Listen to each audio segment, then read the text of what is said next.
North Carolina is at the center of two big stories right now. Investigators are still searching for suspects in a motive for a shooting attack on two substations that knocked out power to some 45,000 people for days. And the Supreme Court this week heard arguments in Moore v. Harper, a North Carolina case that focuses on the role of state legislatures in elections that could have national implications. And joining me now is the governor of North Carolina, Governor Roy Cooper. He's also the outgoing chair of the Democratic Governors Association. Governor Cooper, welcome to the Sunday Show. Thank you for being here. Let's start with the power grid situation. Investigators are looking into possible motives, one being that it was in response to a local drag show. Can you confirm any evidence from your discussions with law enforcement that this could be a motive? Well, what we know is that this was an intentional, planned, specific attack against an entire community that plunged 45,000 people into darkness for 4 days. We don't yet know the motive.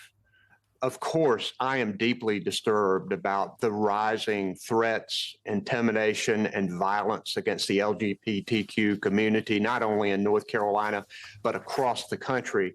But at this point, there is no evidence that they are linked. However, investigators, this is a local, state, federal joint investigation. They are leaving no stone unturned. We need to find whoever did this. We need to find out why, and we need to bring them to justice.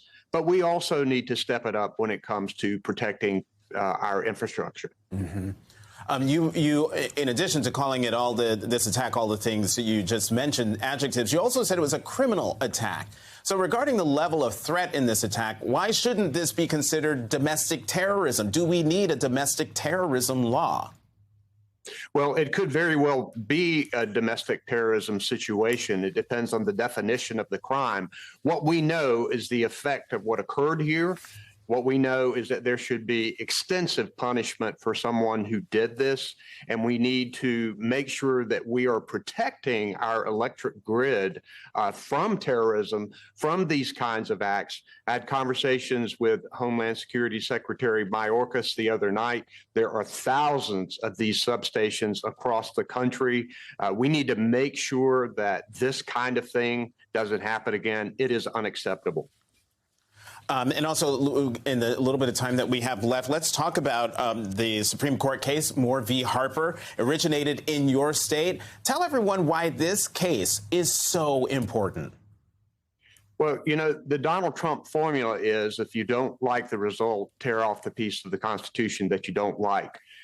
It's bad enough to say that, but Republicans who are bringing this case on the independent legislature theory are getting close to actually doing it. They want state legislatures to have almost total control over federal elections so badly that they are ready to tear apart their state constitutions when it comes to the founding principles of checks and balances. State Supreme Court review? Nah. Gubernatorial veto? No, we're not going to have it. We're going to have total control.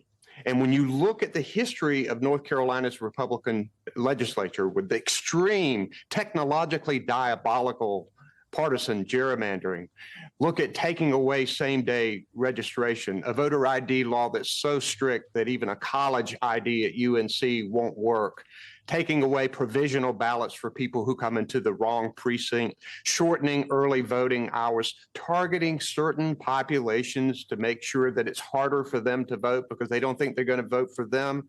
This is a dangerous precedent. And all you have to look at is who is for this. It's amazing this case got to this United States Supreme Court. And the argument was very serious for 3 hours. And we don't know how this is going to turn out.